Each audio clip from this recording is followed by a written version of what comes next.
देख रुपया ना लुटाई दिहो माई तो भोली राजा हमें ना लुटाई दिहो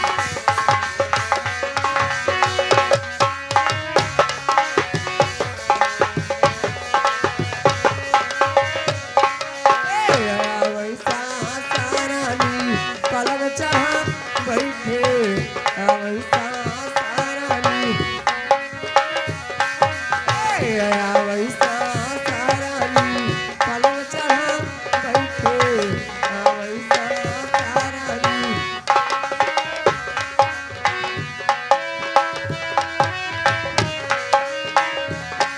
बाकी के दैया देख चुनरी ना पहिराई दिहो बाकी के दैया देख चुनरी ना पहिराई दिहो माई तो भोली राजा हम ना लुटाई दिहो माई तो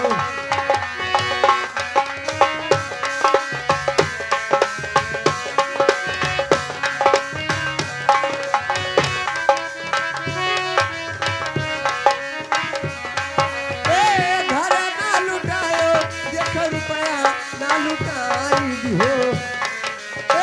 घर ना लुटायो देख रुपया ना लुटाई दिहो माई तो भोली राजा हम ना लुटाई दिहो माई तो भोली राजा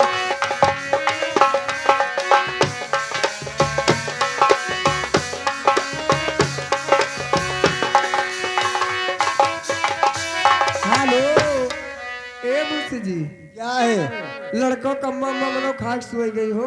सोई गई खाई पी कर आती मक्को वैसा ही नहीं जब जोन देखो तो सुबह देवे अच्छा आधा और का अरे पहिला मांगा ना सीता मांगई का रम विधा पुरवई का रम विधा पुरवाई हो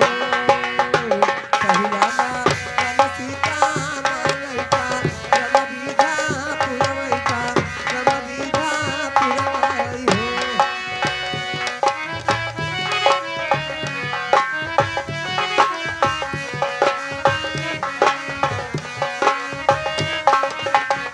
पहिला मांगा सीता मांगई का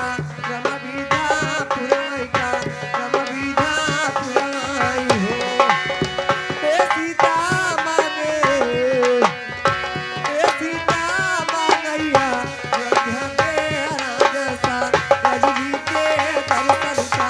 रजनी के दर्शन हो सीता मांगैया अयोध्या के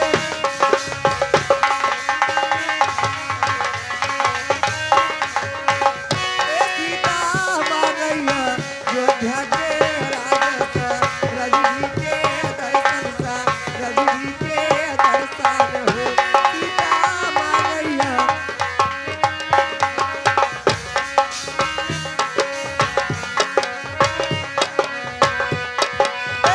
दूसरा मन सीता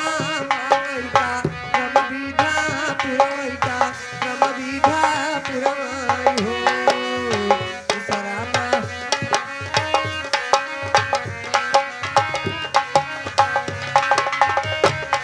हेलो हेलो शियागे ग्राम चौखड़ा निवासी बाबूलाल यादव जी की तरफ से 11 रुपए का पुरस्कार 12 बजनवा जसोदा घरे बाजे। अरे देवकी के घर जन्मे अरे किसी ना ललना अरे जसोदा घर बाजे अरे 12 बजाना जसोदा घर बाजे 12 बजाना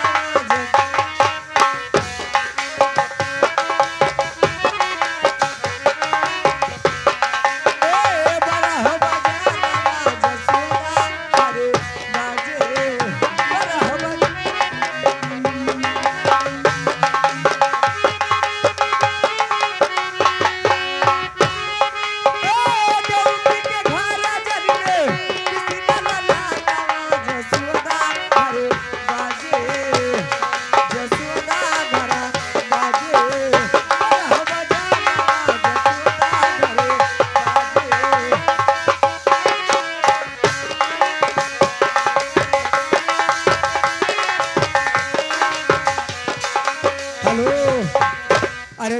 जन्म लीना बनवारी उनके खुल गईला बजरा चमारी जब जन्म जब जन्म लीना बनवारी उनके खुल गईला बजरा चमारी जब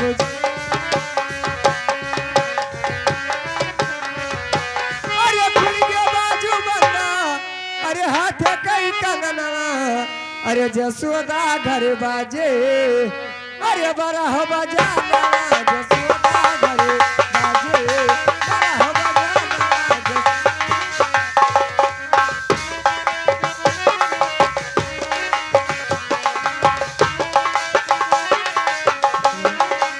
जसोदा घर बाजे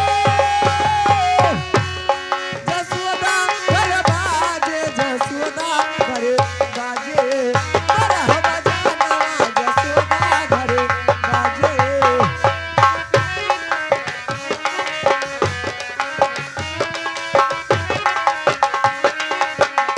बरह बजाना जसोदा घर बाजे बरह बजाना हेलो ए मूर्ति जी ये न जानो तो का निक लागत है का निकला था बताई दी